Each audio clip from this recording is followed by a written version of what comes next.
Do you like your job? Or is it, do you like your work? How's the wedding?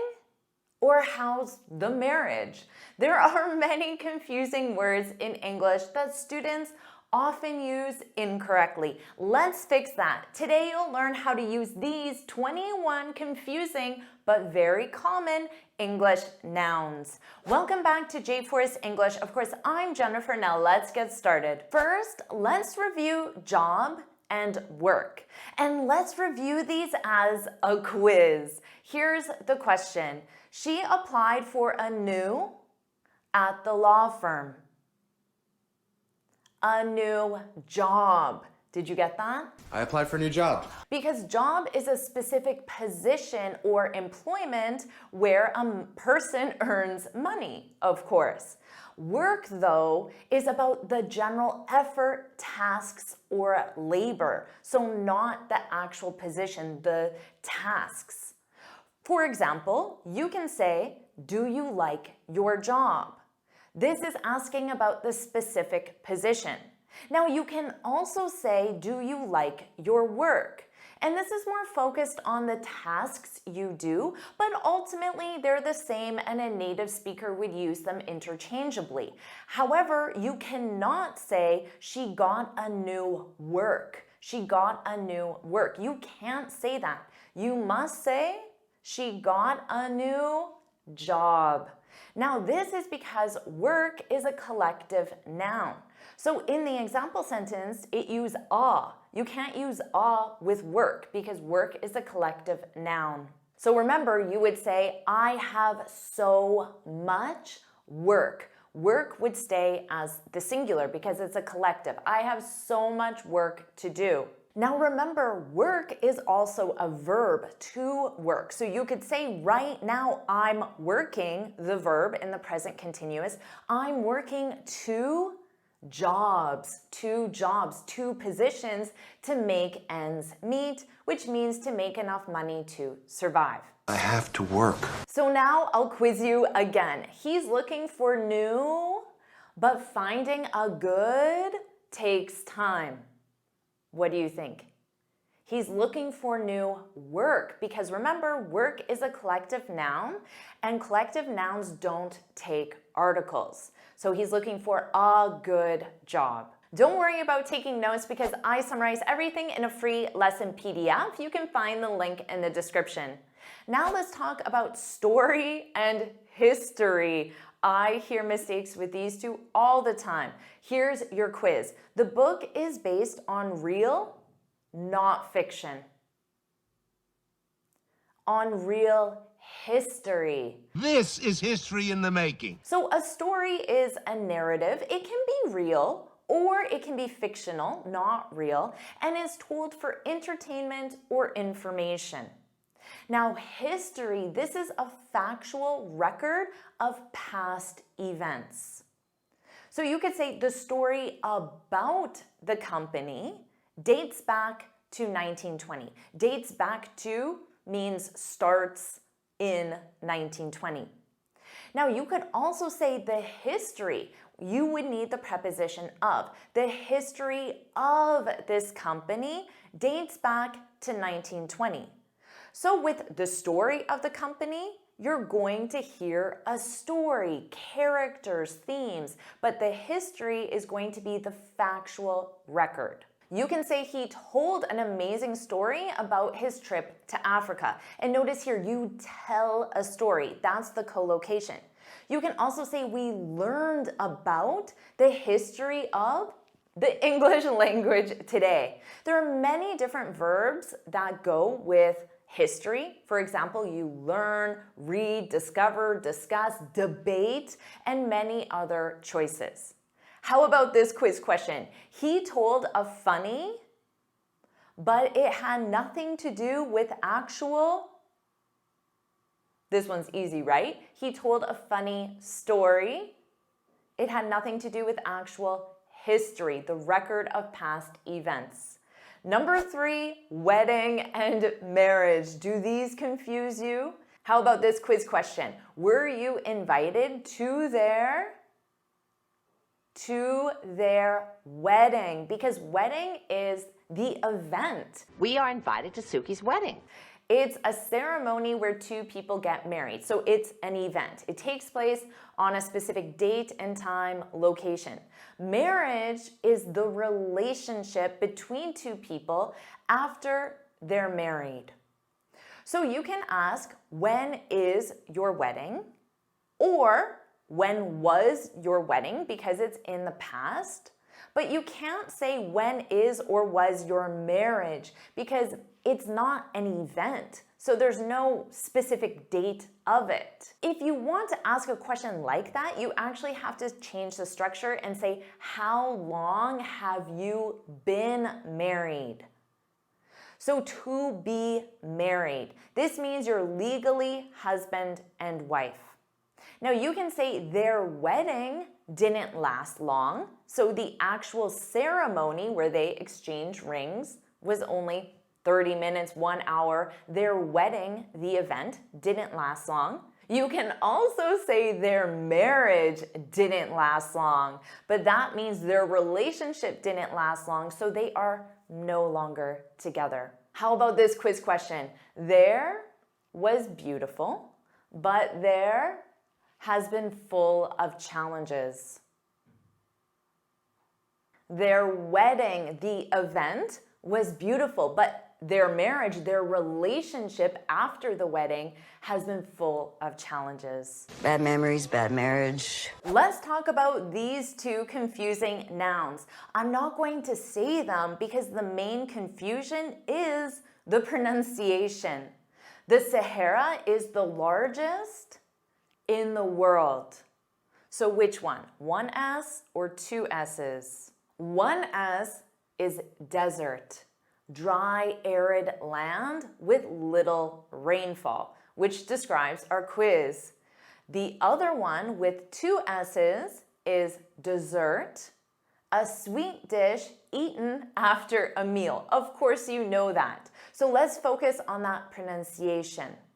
So one S, dry, arid land, desert, desert. So notice the syllable stress is on the first sound, da-da, desert. And then two S's, sweets, chocolate, dessert, dessert, dessert. The syllable stress is on the second syllable, da-da, dessert. So make sure you practice that pronunciation. So let's practice this together now. After crossing the desert, we enjoyed a delicious dessert. Make sure you shadow my pronunciation. Let us enjoy the wonderful dessert. Number 5, let's talk about price and cost. Here's your quiz question. The of studying abroad is high when you factor in tuition, housing, food, and transportation. Here, because of the context, we need cost. The cost of everything is too high. Because price is the amount of money needed to buy something. So there's a tag or a sticker, and it has the price. Cost, on the other hand, is total. So think of total expenses, including hidden or indirect factors. Now, in a store, you would absolutely say, how much does this cost? But keep in mind that the word cost here is a verb, and this lesson is about nouns. That's going to cost a lot of money. You would not say, how much does this price? Because price is a noun and not a verb. You can absolutely say, what is, and then the noun. What is the price of the laptop? Now, you could also ask, what is the total cost of the laptop? And many speakers will add the word total in front of cost. So that means the price of the laptop, tax, warranty, accessories, anything else that's included. That's the cost. Now, remember, as a verb, you can absolutely say the laptop costs $1,200. But remember, cost there is a verb. Let's review these together as a quiz. The of the car was low, but the long term of insurance and maintenance is high. The price of the car is low, but then the total cost, insurance, maintenance, so the second one is cost. Number 6, chance and opportunity. This job offer is a great for your career. What do you need? A great opportunity. It's a great opportunity. Chance is a possibility or probability of something happening. It sounds quite neutral, but opportunity, this is a favorable situation for achieving something. So the word opportunity sounds positive. There is a 30% chance of rain tomorrow. You wouldn't say opportunity. You would use chance because you're talking about probability. Now you could also say there's a chance, a probability I could get the job, not the work, the job. Now you can modify chance. You can say slight, small, or low, good, fair, or moderate chance, or high, strong, or excellent chance. There's an excellent chance I'll get the job. Now you can say, I hope I get the job because it's a great opportunity. So to modify opportunity, we generally use positive words such as great, amazing, excellent, perfect, or golden, a golden opportunity. How about this quiz? This scholarship is a real, and you have no of winning the lottery. You have no chance of winning the lottery. So go for the scholarship because it's a great opportunity. Small chance, but a chance. Number 7, loan and debt. How about this? We took out a to buy the car. We took out a loan. Got it covered. I took a loan. So a loan, this is money borrowed that must be repaid. You can get this from a bank, a friend, or a family member, or a private company. Now debt, this is the total amount of money owed. You take out a loan, that's the most common collocation. You take out a loan. You can also use get, you get a loan. But with debt, you simply have.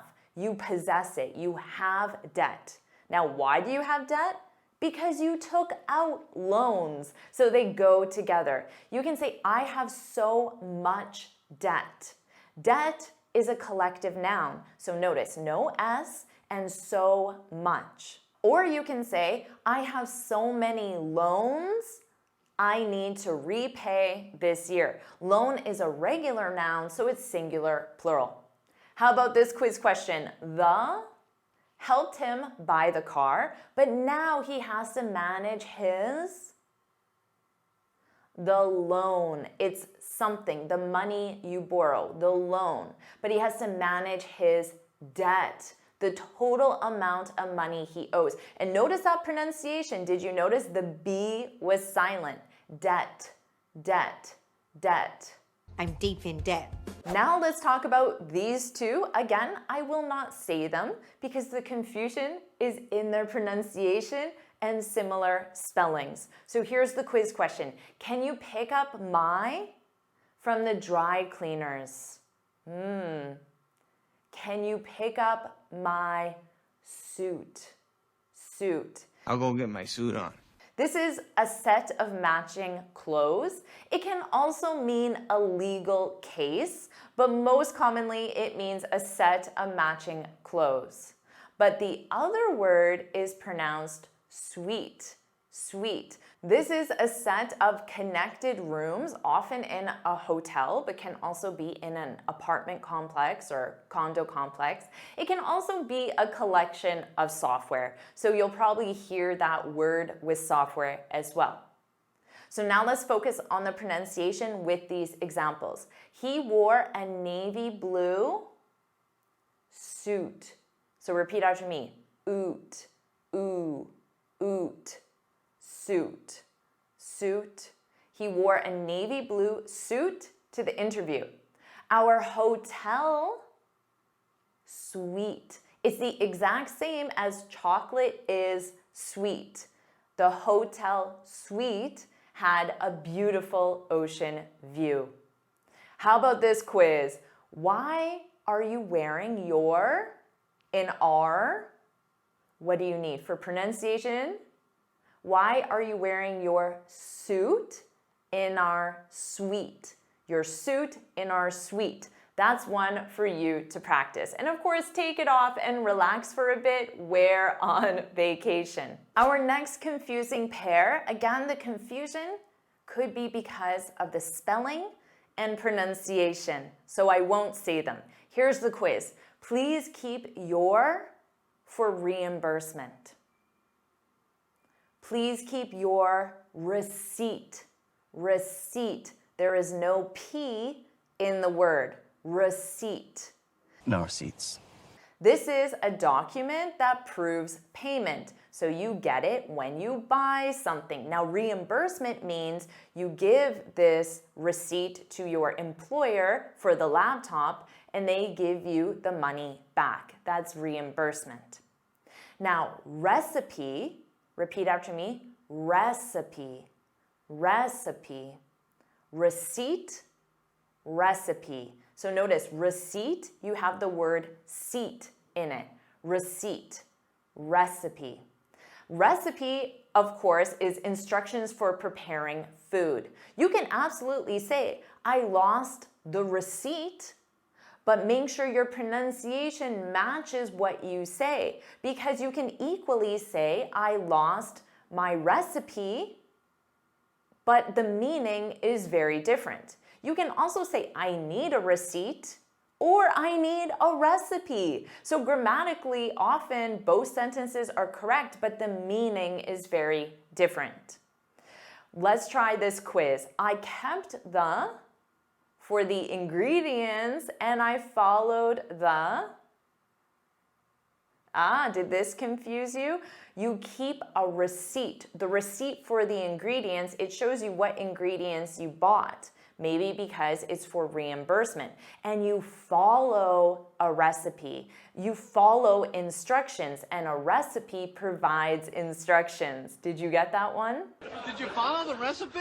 Number 10, again, confusing spelling, confusing pronunciation, totally different meanings. I won't say them yet. What can we do to improve workplace? Workplace morale. Morale, morale. Washing the gossip and lifting the morale in the house. Now compare that to moral, moral. The sound is less stressed. I don't open my mouth as wide. Moral, moral. Now a moral is a lesson about right or wrong. It's also standards of right or wrong. So you can think of it as ethical lessons or ethical codes. It tells you how to behave. Morale, repeat after me, morale. So notice that long al, morale, morale. This is the level of confidence or enthusiasm in a group. It's very common in business. You can think of it as the team spirit or the team mood. So the moral of the story, the lesson, the ethical lesson, the moral of the story, which is very common, the moral of the story is to always tell the truth. Or parents should teach their children strong morals. As a noun, you can have singular or plural, morals. How about this one? Employee morale. Remember, this is commonly used in a business context. It can also be used in a sports context, anything where teams are involved.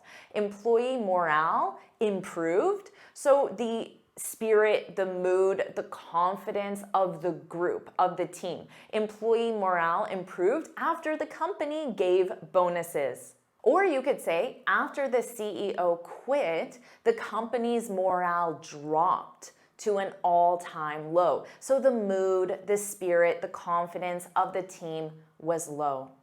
How about this quiz? The leader's speech boosted the teams and taught an important lesson about? Well, the teams, that tells you it would be morale, and taught a lesson, moral. So also look for those keywords that tell you which one you need. It's called the moral of the story. Number 11, again, pronunciation and perhaps spelling. So here's the quiz. The of the apartment complex are very friendly. The residents. This is people who live in a place.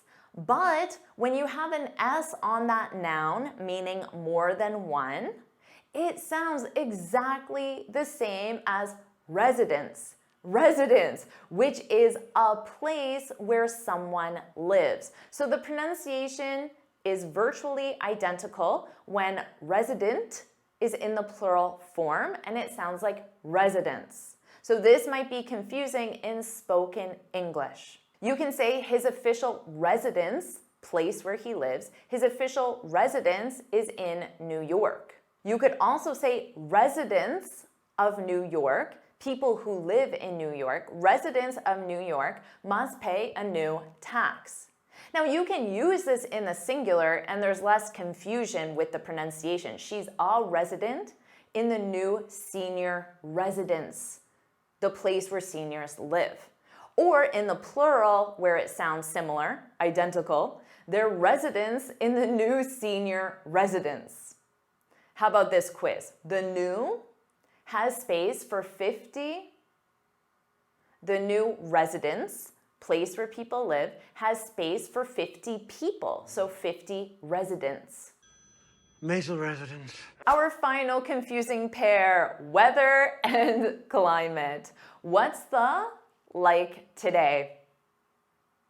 The keyword is today. So today we need weather because weather is for short-term conditions in a specific place at a specific time. Climate is, of course, the longer-term conditions in a specific place, and it's over a significant period of time, 30 years.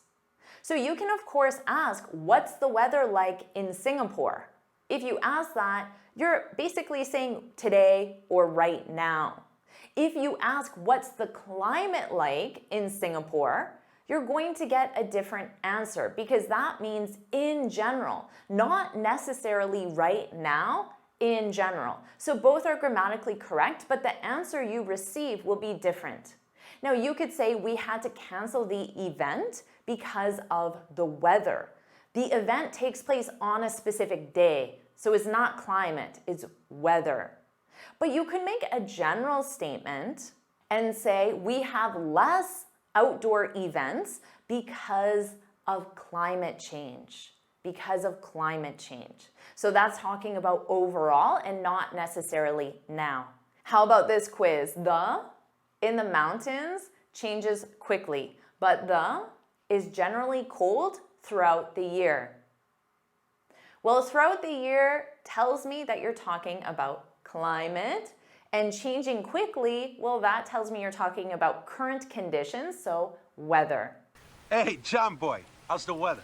There are many more confusing words in the English language. If you want another lesson like this, put let's go in the comments. And of course, make sure you like this lesson, share it with your friends, and subscribe so you're notified every time I post a new lesson. And you can get this free speaking guide where I share 6 tips on how to speak English fluently and confidently. You can click here to download it or look for the link in the description. And do you know these 21 confusing verbs? Find out right now.